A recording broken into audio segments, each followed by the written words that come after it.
Welcome to science with classes. बच्चों, आज हम लोग क्लास 10th का एक नया चैप्टर स्टार्ट करने जा रहे हैं जिसका नाम है सम एप्लीकेशंस ऑफ ट्रिग्नोमेट्री। इस चैप्टर को पढ़ने से पहले हमने चैप्टर पढ़ा था इंट्रोडक्शन टू ट्रिग्नोमेट्री। बेसिकली इस चैप्टर में हम लोग हाइट एंड डिस्टेंस से रिलेटेड जो क्वेश्चंस करेंगे, इट मीन्स जो भी हमारे पास बिल्डिंग्स हैं, जो भी टावर हैं, उनकी हाइट फाइंड करना या फिर किसी बिल्डिंग या टावर की शैडो को फाइंड करना, शैडो की लेंथ को फाइंड करना, इन सब चीज़ों को हम यहाँ पे फाइंड करेंगे। तो इन सारी चीज़ों को फाइंड करने के लिए जो हम जिन चीज़ों का यूज़ करेंगे वहाँ पे ट्रिग्नोमेट्रिक रेशियोज़ का यूज़ करेंगे, या इससे पहले जो हमने चैप्टर पढ़ा था इंट्रोडक्शन टू ट्रिग्नोमेट्री, उस चैप्टर का यूज़ करेंगे। इसीलिए इस चैप्टर का नाम है एप्लीकेशंस ऑफ ट्रिग्नोमेट्री, क्योंकि यहाँ पे हम ट्रिग्नोमेट्री का यूज़ करने वाले हैं। तो आइए देखते हैं इस चैप्टर में बेसिकली हम पढ़ने क्या वाले हैं। तो पहले कुछ उसका इंट्रोडक्शन ले लेते हैं।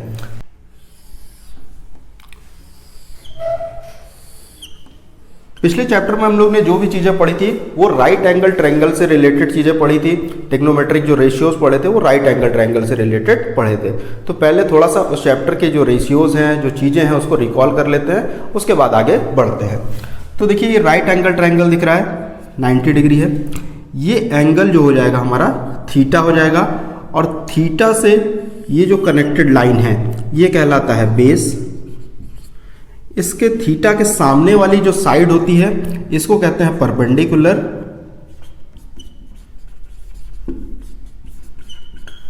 एंड ये हाइट का ये जो साइड है वो हमारी कहलाती है हाइपोटेनस। तो इन तीनों साइड से रिलेटेड हमने कुछ ट्रिग्नोमेट्रिक रेशियोज पढ़े थे जिनका नाम आपको याद होगा, sine theta, cos theta, tan theta, cot theta, sec theta, cosec theta. तो पहले उन ट्रिग्नोमेट्रिक रेशियोज को हम देख लेते हैं। Sine theta, cos theta, tan theta, cot theta, sec theta and cosec theta.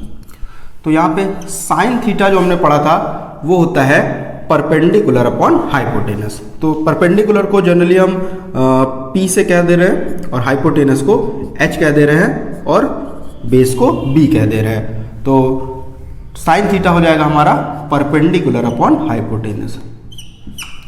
Cos theta हो जाएगा base upon hypotenuse, base upon hypotenuse. Tan theta हो जाएगा perpendicular upon base, perpendicular upon base. Cot theta जो होता है वो होता है 1 अपॉन टेन थीटा। तो इसका रेसिप्रोकल ले लेंगे या इसको उल्टा कर देंगे तो ये हो जाएगा b by p. Sec theta होता है 1 upon cos theta, cos theta का उल्टा कर देंगे हो जाएगा h बाई बी। और कॉसेक थीटा जो होता है वो साइन थीटा का रेसिप्रोकल होता है, तो इसको उल्टा कर देंगे ये हो जाएगा h बाई पी। यहाँ पे ये हमारे ट्रिग्नोमेट्रिक रेशियोज हो गए। इन ट्रिग्नोमेट्रिक रेशियोज का यूज हम करेंगे किसी भी ऑब्जेक्ट की हाइट या किसी बिल्डिंग की हाइट, डिस्टेंस, इन सारी चीज़ों को फाइंड करने के लिए। इसके बाद यहाँ पे कुछ ट्रिग्नोमेट्रिक वैल्यूज हैं, उसका एक चार्ट हमने पढ़ा था, आइए उसे भी रिकॉल कर लेते हैं क्योंकि उसकी वैल्यूज का हम लोग यहाँ पे यूज करने वाले हैं। ठीक है, आइए अब हम यहाँ पे देख लेते हैं ये जो एंगल्स बने हुए हैं, इन एंगल्स की वैल्यूज क्या होती है। साइन, कॉस, टेन, कॉट, सेक, कॉसेक, सबके 0, 30 डिग्री, 45 डिग्री, 60 डिग्री, 90 डिग्रीज की वैल्यूज क्या होती है। तो साइन 0 की वैल्यू होती है 0, sine 30 1 upon 2, sine 45 1 upon root 2, sine 60 root 3 by 2, sine 90 1। ये हो जाएगा 1 root 3 by 2, 1 upon root 2, 1 by 2 and 0।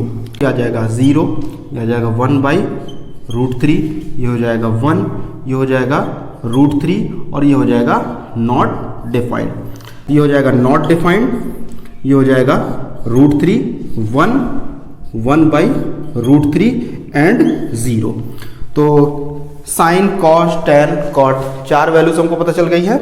अब सेक के निकालते हैं। सेक की वैल्यू के लिए हम क्या करेंगे, कॉस का रेसिप्रोकल ले लेंगे, 1 अपॉन कॉस थीटा कर देंगे तो आ जाएगा सेक की वैल्यू। तो 1 अपॉन 1 हो जाएगा 1, इसका रेसिप्रोकल हो जाएगा 2 बाई रूट 3 हो जाएगा। इसका हो जाएगा √2/1, तो √2 हो जाएगी ये वैल्यू, ठीक है। ये वैल्यू हो जाएगी 2 एंड 1/0 हो जाएगा नॉट डिफाइंड। तो जैसे सेक की वैल्यू लिखी हुई है, कॉसेक की वैल्यू इसकी अपोजिट कर देंगे तो ये हो जाएगी कॉसेक की वैल्यू, ये हो जाएगी नॉट डिफाइंड, ये हो जाएगी 2, ये हो जाएगी √2, ये हो जाएगा 2/√3 एंड ये हो जाएगा 1। तो ये हमारे जो भी एंगल्स हैं उनकी वैल्यूज़ को हम यूज़ करेंगे क्वेश्चंस में। चलिए, अभी तक हमने यहाँ पे क्या क्या देखा, अभी हमने ट्रिग्नोमेट्रिक रेशियोज देखे और एंगल की वैल्यूज़ को देख लिया। तो एक और इम्पॉर्टेंट चीज़ बचती है जो वो भी हम देख लेते हैं, वो इस चैप्टर में यूज़ होने वाली है। तो यहाँ पे हमारे पास 4 चीज़ें हैं। पहली चीज़ है लाइन ऑफ साइट, दूसरी है हॉरिजॉन्टल, तीसरी है एंगल ऑफ एलिवेशन, चौथा है एंगल ऑफ डिप्रेशन, ठीक है। लाइन ऑफ साइट देखते हैं। लाइन ऑफ साइट क्या होती है? जब भी हम किसी भी ऑब्जेक्ट को देखते हैं, जैसे मान लेते हैं कि एक टावर है, बिल्डिंग है, बिल्डिंग के ऊपर कोई इंसान खड़ा हुआ है, कोई लड़का खड़ा हुआ है, उसको हम देख रहे हैं, तो जो हमारी आंख से उस इंसान तक, उस बंदे तक जो लाइट जाएगी या फिर हम कहें कि जो लाइन बनेगी, उसी को कहते हैं लाइन ऑफ साइट। एक सपोज ये एक बिल्डिंग है,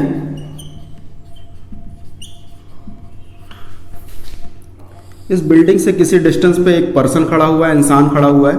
इस बिल्डिंग के टॉप को जो देखेगा, टॉप को देखेगा, तो यहां पे ये जो पाथ बनेगा उसको हम कहते हैं line of site. Line of site. जब हम यहां पे बिल्डिंग के सामने नीचे खड़े हुए हैं, ठीक है, तो ये हमारी जो नज़र होती है वो क्या करेगी? सामने देखेगी। जब हम नॉर्मली खड़े हुए हैं तो अपनी गर्दन को जब ऊपर नीचे नहीं कर रहे हैं, सिर्फ हॉरिजॉन्टल देख रहे हैं, तो ये पाथ, ये लाइन कहलाता है हॉरिजॉन्टल, ठीक है। ये हो गया हॉरिजॉन्टल और ये हो गया लाइन ऑफ साइट। जब हम नीचे खड़े होकर के किसी बिल्डिंग के टॉप को देख रहे हैं, तो इस हॉरिजॉन्टल और लाइन ऑफ साइट के बीच में जो एंगल बनेगा, इसको कहते हैं एंगल ऑफ एलिवेशन। इसको कहते हैं एंगल ऑफ एलिवेशन, जिसको हिंदी में कहते हैं उन्नयन कोण। इसका अपोजिट हम देख लेते हैं। सपोज ये एक बिल्डिंग है, ये एक बिल्डिंग है, ठीक है। अब इस बार हम बिल्डिंग के ऊपर, बिल्डिंग के टॉप पे खड़े हुए हैं, इस पोजीशन पे हम खड़े हुए हैं। ये लेवल हो गया, ये ग्राउंड हो गया। यहां से जब हम यहां पे खड़े हुए हैं तो हमारी नजर सामने देखेगी, ये वाला पोजीशन हमारा कहलाएगा हॉरिजॉन्टल। ये वाला पोजीशन हमारा कहलाएगा हॉरिजॉन्टल।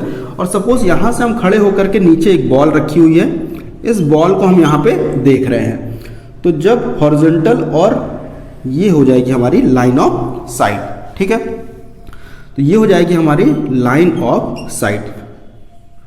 जब एंगल ऊपर से बनेगा तो इसको कहते हैं एंगल ऑफ डिप्रेशन, जिसको हिंदी में कहते हैं अवनमन कोण।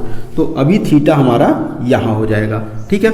जब नीचे से हम किसी चीज को ऊपर देखेंगे तो एंगल बनेगा एंगल ऑफ एलिवेशन, और जब हम ऊपर से खड़े होकर के नीचे किसी ऑब्जेक्ट को देखेंगे तो जो एंगल बनेगा वो कहलाएगा एंगल ऑफ डिप्रेशन।